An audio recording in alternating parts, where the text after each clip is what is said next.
Hey everybody, we're back with Anna Kacius. I'm Krissi, and we're recapping Anna's amazing third place. Was it 10:24?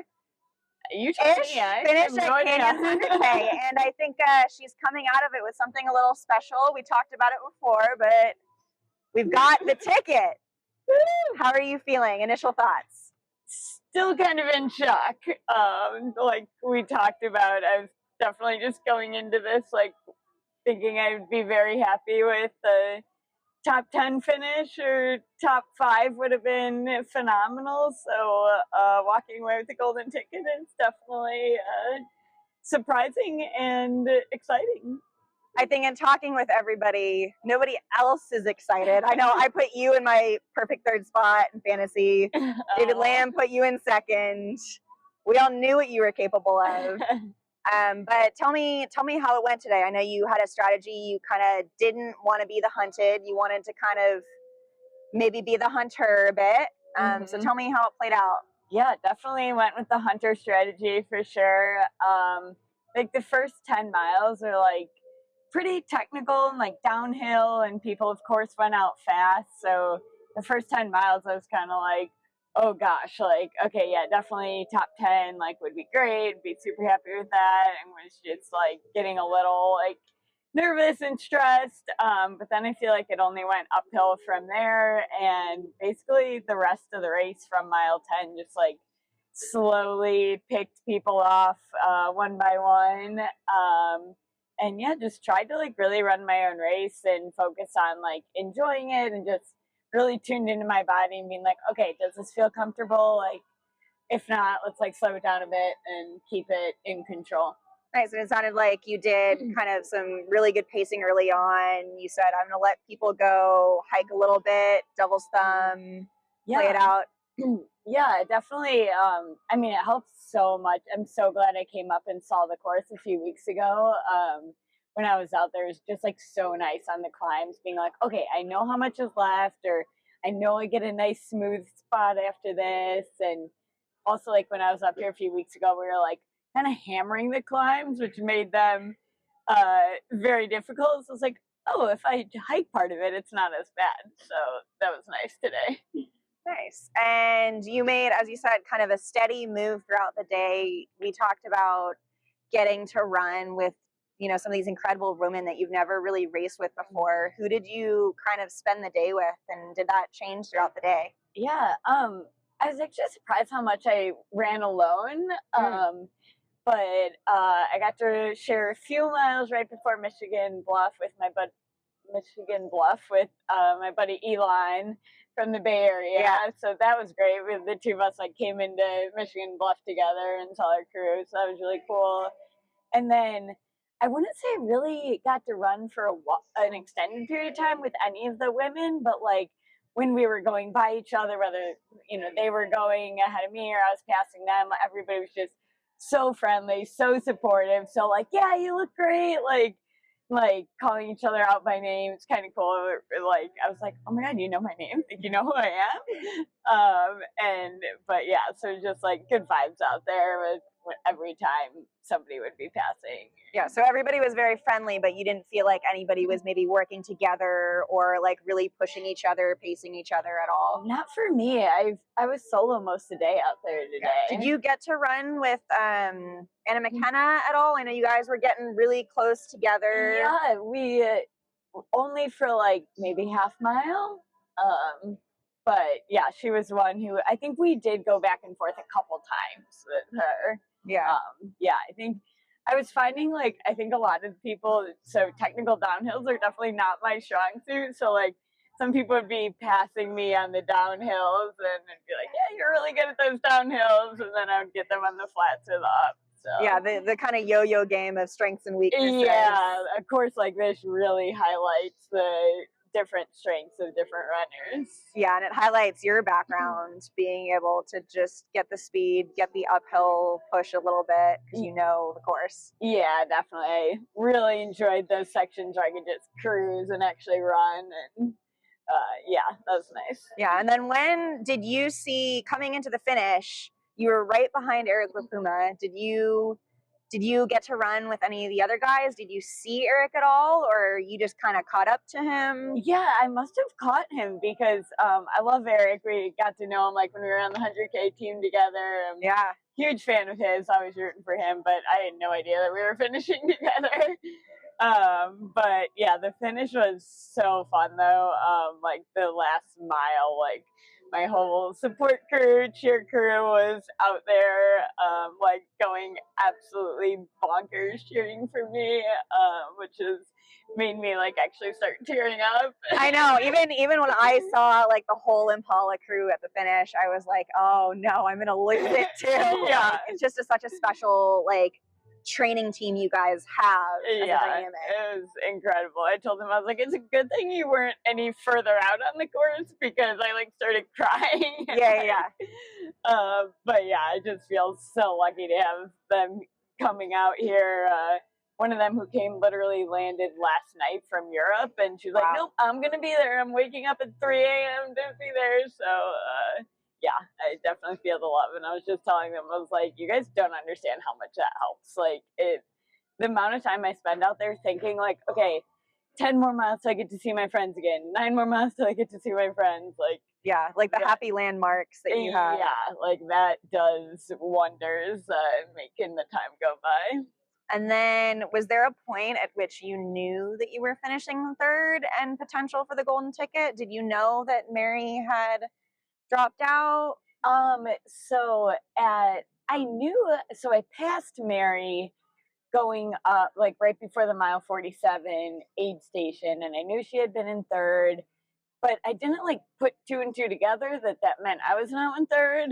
Sure. You know, it didn't really occur to me. But then when I got to that aid station, my crew was like, "You're in golden ticket contention." And I was kind of like, "Oh shit!" Like I was just like trying to enjoy my race, like run my own race. And stuff. And I was like, now I actually got to like fight for that.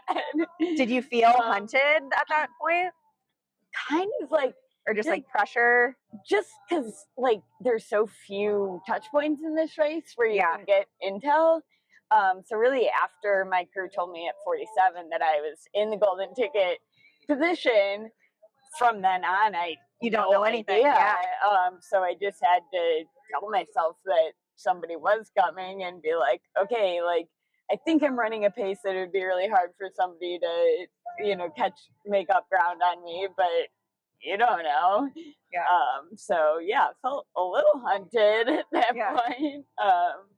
But yeah. So was it then coming into the finish that you knew that you were in that golden ticket spot, or did it compute after? I think like when the biker guy, like media guy, caught me like a mile from like at Roby. Like actually on the trail before Roby, and he just like. I feel like he seemed very confident that I was going to be the golden ticket person. But it was funny. I kept telling myself, I was like, just get to the road and then you can like walk a little bit. But of course, like right before we get to that like crazy steep hill, he's like, so only 4,000 people watching on YouTube right now. And I was like, great. It's nothing like an outside influence to change your pace. Right. It's like, well, I guess I got to run now. Still took a few steps. Yeah. But yeah, I feel like once he started riding with me, I was like, you know, cruising through the neighborhoods, like, okay, I think I got it now. Yeah. And you touched on the community that you had out here. How did the actual crewing aid stations go? Did you feel like you learned anything that you're going to take with you to States? I was really happy with like my nutrition today, really happy with my gear. Yeah, honestly, like I was saying, like maybe I would change some of the trying to optimize the nutrition because my stomach did feel good, but I never wanted the gel. I was always like, ugh, this flavor again. Gotcha. Yeah, like that flavor fatigue. Yeah. But since the stomach felt okay, I can't complain too much. Don't need to enjoy them. That's not the point. Yeah. Just need to be able to keep them down. Yeah, but my crew's got it pretty dialed. Like I feel like I show up, like my husband, crew chief, is so good about like, I don't know, he takes it so seriously and just like double checks everything like 15 times and like has everything ready and like runs it like a NASCAR pit stop. So I don't have many tips for them to improve. They've pretty much nailed it. Would you add anything else nutritionally now that you're looking at a 100-mile distance and probably, you know, we got to maybe a little bit warm today, but like, Yeah. as the climate changes. Well, I think so. I've never done any real food in a race, and I feel like once you start getting to that 100-mile distance, like you need something other than goose. Something that's like salty tasting. Yeah. So I guess I'll have to be thinking about that. I don't know if I'll just see what sounds good in the moment or if I'll like have a plan for real food. But yeah, I guess I'll start thinking about that. Yeah, just like on your long runs, think about what you're craving. Yeah. You know, is it pickles? Is it, you know, broth, mashed potatoes? Like there's so many fun things out there that, you know, you can probably keep down. You just have to like learn. Yeah, I should probably experiment with that a little bit. Not make States be the first time I try real food on a run. So. Yeah, probably, yeah. One of those like actual don't do something new on race day that you want to pay attention to. Yeah, that would be a good one. Awesome. Well, anything else you want to say about, you know, how your day went? Maybe something that made you really happy or some experience that you had? I mean, these trails are just so beautiful. I really enjoy just looking at all the wildflowers out there. Yeah, it's like the perfect time right now. Yeah, I was just like really enjoying like taking in the flowers, and honestly, we did end up having pretty close to perfect weather day. Like it got a little warm out there, but could have been much worse. Yeah. And yeah, I don't know. I love the community and just how we were talking about like everyone I passed just. You know, I love how every time I go to these races, I feel like I know a few more people, and it's just like, I feel like it's only going to keep getting better and better. Like, I love showing up here this weekend, and I knew some more people, and I can't wait to just keep getting to know more and more of the community. And it helps when you're out there and you know the people out there with you. Yeah, it's nice to be able to like recognize people, like say each other's names, and just know you're all like in it together. Yeah, it's like, at the end of the race, it's a competition, but like we're out there for so long, it's like you got to work together for a while. Yeah, we're all just trying to get the most out of ourselves. All right, one last one. What are you most excited to eat this week, and what does your recovery look like? Ooh, definitely really looking forward to a week of just like putting my feet up on the couch. I always crave a burrito. That's probably gonna be like the very San Francisco of you. Yeah. Good burrito. Yeah, like Mexican food in general. I could eat Mexican food like every night. Also Salt and Straw in San Francisco. Oh yeah.